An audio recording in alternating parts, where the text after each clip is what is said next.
Welcome everyone, this is Bulldog. We have a very special video for you guys today. We are going to dive into Ragnarok a little bit. A lot of you already are familiar with this upcoming NFT gaming project on Hive. Some of you are not though, so very briefly I'll kind of talk about what Ragnarok is. This is a game that's very intriguing to me because it is a community operated game on the Hive blockchain. So it's not a game where you have, for example, with Splinterlands that you guys are familiar with, we have a gaming company that operates it and sells packs and takes income. There is nobody that's selling anything that's taking income from this. It's all going to be, all the NFTs are actually going to be dropped directly to players who own Hive. And it's got a unique style as well. So it's kind of a mix of your fantasy style game mixed with chess, mixed with poker. That's going to have a competitive aspect. So there's a lot going on there, and it's gonna be a lot of fun. Who I have joining me today is They Call Me Dan. Thank you for joining. You want to give a brief intro on yourself and who you are and how you're involved with the game? Yo, yeah, thanks for having me, Bulldog. I'm just a crypto enthusiast. I love decentralization. I love all the freedoms that crypto brings. I'm also an avid gamer. I used to be a professional poker player for 10 plus years. So I really love strategy games. I love PvP games, and I obviously love play to earn games. So that's where Ragnarok came about. I just saw an opportunity in the market to create something novel. And when I say create, just help create, because there's a lot more people than just me who are working on it. And we get more and more contributors every day, and that's sort of the idea, to get a game out there that's community run and governed and self-sustaining, where you don't need any venture capitalist or any initial investment aside from just the community support. So yeah, that's sort of how I view myself as, yeah, I sort of lit the fire to get this thing started, but in the end, I'm just going to be a contributor like everyone else. So it just completely amazes me that we have a community owned game like this. I've never seen anything like that from the gaming side. Now that's kind of where I come from, is mostly with gaming. There's a lot of other everything else in the crypto space I'm not always too familiar with. Are there any other like projects that, whether it's gaming or non-gaming, that are similar to this, that maybe you drew ideas from or can base it off of, or are you just completely blazing their own trail here? I got a bit inspired by Hive, how there's no company that runs it, there's no CEO, and I sort of wanted to push that to all aspects. And gaming was just the first idea. I thought it'd be really neat because I'm an avid gamer myself, and I like the idea of being able to have a community that actually builds the game, because a lot of the time these developers don't even play their own game. They don't even drink or eat their own dog food, so to speak. But the communities are the ones that are really playing the game every day, knowing what they want out of it. And I've always seen in gaming that there's just a big disconnect between the developers, the team, and the community that runs it. It's not always the case, but you tend to see that the bigger the games get. So the inspiration, I don't know of any other type of game that's going this far, whereas there's no initial sales. It's all dropped to the community, and then there'll actually be a community vote for when the game goes live. I don't know if there's anything else out there like that, but the original inspiration, at least for the community run aspect, was from Hive. So you mentioned the game going live. So I guess I'll get to that question, because that's something that I get asked a lot, since I have made a previous video on Ragnarok. What's the time frame looking like for this, or roadmap? Like, are we? Is there any sort of estimate for when everything's going to be ready? I like to say this year we'll have a test net up that's you'll be able to interact your NFTs with. As far as the game actually going live, no one really can say that for sure. It's going to be a community vote. But what I can say is there's going to be a workable test net where you have the game in full function, and you'll have your NFTs with the cards, the stats, all of that will be set and go. All of that will be this year. The art, so it's going to come out in phases. The first phase is you'll trade your Duat tokens for RCP tokens, which are just Ragnarok claim tokens. And from there, you'll be able to actually claim your NFT. The NFTs will actually come out before the game, so people can start building their decks, building their strategies. And you'll get your NFT, it'll have the stats, the art, everything. And then the testnet will go live, and you'll be able to actually use your NFTs inside of that testnet. We'll have some rewards going. We'll have prizes to make it fun. But after the end of the testnet, all the stats will be reset, and when the game goes live, it's sort of a set it and go motion. Once it goes in, it goes on forever, so to speak. So, but yeah, I'm guessing. I definitely like the setup. And so you mentioned the tokens. Those initial tokens, for anybody who's not aware, are already available to be claimed based on the snapshot that was in January, right? Yes. Or January. So that snapshot's already happened. I'll have a link down below this video to where you can go claim those tokens if you held any Hive at that point. And then the setup, like you mentioned, it going forever. So you're going to have to spend HBD or spend Hive back dollars to kind of like refresh your cards, heal your cards.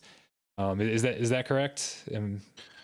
Yeah, so everything is going to be priced in HBD in the game. The HBD will then go into a neutral savings account that no one owns. It'll be a multi-sig, and the interest from that HBD will go to yearly prizes. So the cards will need to be healed. You also have, if you're familiar with MMOs where you have food, if you're low on food, you won't perform as well. Eventually, you'll actually start losing health if you don't have food for long enough. There's some food that'll give, slight stat boost. All of that's going to cost HBD. So there's going to be a continuous need to constantly buy in-game items to stay competitive. So it's sort of like a way to create a continuous sink for HBD. And so, do you have any idea, like when we talk about refreshing these, what type of cost players are looking at whenever as they're wanting to play and climb up the leaderboards? I know it's the top 100 players at the leaderboard at the end of the tournament, which is a full year get prizes. But I know there's been some concerns about, is this just going to be a whale game where only the whales can compete in the top 100, or are they smaller costs?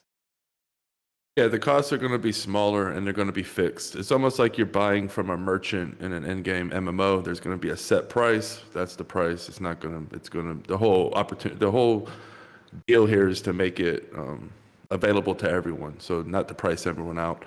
The top 100 will get paid, but every battle you're going to be earning something called EXP tokens. So yeah, you might have to wait a year to get the big prizes, but you'll get some kind of reward every time you win a game in EXP tokens, which are going to be extremely valuable, at least in my opinion, in the game, because the only way to actually level up a card is through these EXP tokens, and there's nowhere to buy these EXP tokens. The only way to get them is to earn them by playing the game. So people are going to be playing, and then they're all going to be getting EXP tokens, but you won't have a maxed out level deck, I envision, for a very long time. It'll take a very long time for someone to actually get enough EXP tokens to max out an entire deck. So it's going to be cool to see how that emerges, the race to see who can actually max out their deck first. But I think that's going to at least put a lot of value on EXP tokens for people who don't want to spend the time grinding. They might want to buy some EXP tokens. But the good thing here is the people who have the EXP tokens are the ones that are playing the game, so they can decide if it's worth it to sell or keep it for themselves. So in that way, you can say, yeah, it's sort of pay to win, but the people you're paying to win are the people who are actually grinding in the game. So it's a bit different, in my opinion. Oh yeah, absolutely makes sense. So then, I guess in terms of a player base, as long as you, even if you're not competing on the leaderboard, as long as you're good enough at the game that you're getting more tokens than you're spending in HBD, you can actually play to earn type that way. But you have to be competitive in the game. So is there going to be a like an unranked mode or a practice mode or something where you can go play people without needing to spend Hive backed hours or anything just to practice or anything like that? Yeah, there will be two modes. There will be basically Ragnarok mode where you have to pay a small fee to enter, kind of like a poker tournament. And then once you pay that fee, you can pay it anytime in the calendar year, and then you're eligible to start earning EXP tokens after that, and your matches are ranked. Until you pay that fee, you're automatically in a sort of practice mode where, um, yeah, you don't have to, you basically can do whatever you want. You start every game fresh. You don't have to worry about any of the costs. Basically, just to get your deck in order in a practice. But the stats aren't tracked. It's just a pure practice mode. Okay, awesome. I know that was a concern some people had was that have you actually played the game? Like, is there like a prototype thing where you've been able to play it, or is it not even that developed yet? Oh yeah, I play it all the time. We have full-time testers. It's I would say about 75% done. You can battle the poker elements. Basically finished. There's a few because the whole thing was built from scratch, the entire game, through Unity. So we've hired a full-time Unity dev team, and yeah, I want to wait until it's 100% complete, at least from a technical point of view, where you can actually play a full game loop and none of the core elements are missing, or it might be extremely. It would be hard to play. People would, if you don't have the complete puzzle. So before we do have private beta testing, it fills up very quickly. I try to, let people know when we have more room. But I would say maybe a month or two out before we can start inviting large chunks of private testers and then eventually get it out in the open and let people test it. But yeah, right now we're actually on the card phase, implementing the cards, the Hearthstone, Splinterland-esque type battle system that goes inside of that. That's what we're focused on right now. Yeah, definitely let me know when when that beta testing is available because I'm so fascinated by the game because you've got like so you start out kind of almost like which has chess has basically no randomness to it, and then it evolves into a poker type where you've got all sorts of RNG. Now I mean, there's obviously still skill in poker, but it's a very different type, and I'm very curious to see how those interact and how much luck ends up being involved. And I don't mean that critically because okay, I play Splinterlands. Obviously, Splinterlands has a lot of luck involved as well, and that luck actually can bring a lot of excitement because it's not always the same person winning over and over, and the best players in the long run are going to win. Win more often than the players that aren't as good, but there's still that element where somebody who's an underdog can come in and win. So I guess how much luck or RNG do you feel like's involved in this once you pair it all together? Yeah, really, when putting all this together, my main thought process was how do you make the most competitive game possible, yet allow a fighter's chance, which means you can always get a lucky shot if you're skilled enough. You don't always have to have the best deck to win. And that's where, yeah, I had to break it down into sections. So poker is more of, I look at it as because if you're familiar with mythology, a lot of these, at least the human side, they wouldn't go to war on certain days. I don't know if you remember 300. And, there's a lot of times where they would wait for what the gods would say or when times would favor them. So it's sort of like poker is sort of like the hands of the gods. Sometimes the gods won't favor you in this battle, and you might need to retreat, or you might push on and get lucky. So if you look at the chess aspect is more of like you're moving your army to where you want it to be. You want it to be on the hillside. Where do you want to attack? Because there's 4 attributes for gods, and each one is weak to another, sort of like Pokemon. You have fire versus water. So in the chess element, the whole thing is to position yourself to be in the best battles possible, i.e., get a water versus a fire god, so to speak. So you have that advantage, and then instead of just taking the piece, you actually have to battle it out. And there's actually a PvP. It starts out with a PvP where you actually defend. You pick a defense if it's high, low, and then you go on to pick the attack amount that you want, and then it goes into the poker side of it, where you're actually battling and playing poker at the same time. And one of the things I find it's actually more difficult to explain. It's much easier to play. Once you play it, you start to understand, like, oh, okay, this makes sense, how the poker and the actual PvP, they're actually connected. So as you're throwing punches, you're playing poker, so to speak. And then, of course, the cards on the side, the Hearthstone battle. So the flow would be pick your PvP, pick your poker move, and then set your minions. Your minions, once set, they're going to battle on their own. You also have spell cards, sort of like Hearthstone, that are instant. So that's sort of the game flow. How much luck is involved? Any given game, you can get extremely lucky. But as you said, over the course of the long term, the more skillful players with the best decks will win. But at least this gives anybody the opportunity to win, because nobody likes just to go in and it's like, well, I have a 0% chance to win. If you're playing a chess master and you're not a chess master, you pretty much have a 0% chance to win. Sort of same in Hearthstone. If you have a really crappy deck and you're not that good, you might get lucky, but usually you're going to get pounded. In poker, however, even the worst player can get lucky. So that's where the poker element came in, to sort of balance out the hardcore skill factor, to give the everyday person at least a chance. Oh yeah, absolutely. I definitely remember playing poker back in my high school and college days, and we makes me think there was always that one guy that was absolutely terrible at the game, but then he would have his days sometimes where everything was falling his way, and he was always really deadly when that happened, because everybody wanted to face him because they knew he wasn't any good. But if you get in the card, sometimes it helps. But God's favored him. Yes. Yeah, absolutely. And to me, this seems like so. I like to stream Splinterlands, stream other games. This feels like it's going to be something that I can play and I can stream, and it's going to be a lot of fun.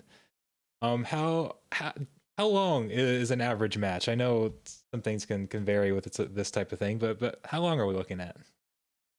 On average, they last about 10 to 15 minutes, but they can go as far as about 40 minutes out if you have two really talented players, and it goes out. That's the thing. When I first started the game, we were clocking in like 2-hour games, and we're like, holy crap, we have to cut this down. And that's one of the reasons why you have 10 chess pieces instead of the full. We have just one of each of the back pieces and 5 pawns. So we almost cut it in half the amount of pieces, about 30%, to speed up the game. And there were some other tinkerings we did with timers and all that inside to make it. But you're looking at anywhere from 10 to 40 minutes. That sounds like a pretty good balance. I know even in things like Hearthstone, it can depend on what type of a deck you have, and some people have those defensive decks that draw everything out, and it takes a while. But no, that's seems pretty good. You can always end it in one hand. That's the Hearthstone can go on for a while, but with the poker element, you can go all in and end it in one hand. So that's sort of poker dramatically sped things up. Without the poker, it was going to you're clocking an hour game plus every time. Adding poker, it adds a really great randomness where, I mean, a game can technically really last a minute, 2 minutes. It can last one hand, but on average, I've noticed they last about 10 minutes. All right, I'm gonna have to get my emotions in check while I'm streaming with this poker thing, and not get too frustrated and say screw it, I'm all in. Yeah. It's that was always a challenge playing poker, is the mental aspect of it. That if people haven't played poker, probably don't realize how strong you need to be mentally to play something like that. Yeah, it's a different form of poker. You're gonna when you start playing it, you'll see, because unlike normal poker, when you win, you actually win chips. With this, you just lose health, and there is no win. So that's why the games go dramatically faster, because it's like you're winning to make them lose chips, basically. But the chips are their health, and the betting bar is the attack amount. So you basically attack for your health. So if I have 100 health, that's 100 chips basically. And if I go all in, I'm basically attacking for 100 health. And if you have 100 health, then you're all in too if you call. So that's essentially they're married, so to speak. The health and the attacks are the poker itself. And there is a Hive blog about all the game mechanics that I will link down below if anybody wants to go read them. I know the first time I read that, I had to read through it about 3 times before I felt like I really understood what was going on. It definitely seemed like there's going to be a lot of strategy, and it's once I kind of understood it, I don't think it's as complicated as I initially thought when I read through it. But I just remember reading through it the first time thinking I have no idea what's going on. So I can't wait to see the battles in action, and I think everything will make a lot more sense then. Yeah, it's when you play it'll click. It makes it a lot easier to understand. So I know we've been going for about 20 minutes here. I don't necessarily have any other questions. Do you feel like you have anything that you want to tell people about the game or anything? Yeah, we're looking at 112 Duat tokens per RCT. One RCT will get you one NFT, and the NFT will be random. You don't know if you're going to get a king or a pawn or a queen, a rare or a common. All the unclaimed NFTs go back into the game where they'll be mined out over the next decade every year for the winning players. They'll just come in the form of RCTs, so players will just win in RCTs. And you'll need 10 cards for a deck. You'll need 5 pawns. You'll need one of each of the back pieces. There's no guarantee what you're going to get. With your RCT tokens, you could get 20 pawns in a row. It's completely random. So you're probably going to want to look around to complete your deck when the NFT cards come out. If you're really serious about it, probably earlier the better to try to hunt out what pieces you need, because you will need a complete deck to play. And you'll need 5 pawns and one of each at the back. It doesn't matter what type they are or their rarity, but you will need them slotted to be eligible to join Ragnarok. So those are just some of the other questions I think I get a lot about the deck. So yeah, it's a 10 card deck minimum. Yeah, I think. Yep. Yeah, as I mentioned earlier, I'll put the links down below for anyone to go claim their tokens. I'll put some info on the game. I'll put the Discord down there so you guys can go join that. Is that the best place if they have other questions, is to go to the Discord and ask, or where should they go ask? Yeah, the Discord's probably your best bet. All right, so that link will be down there below, and just some other information about the game. I know there's a lot to go over. We didn't necessarily cover all of it here, so if anybody's interested, there's some good reading material down below.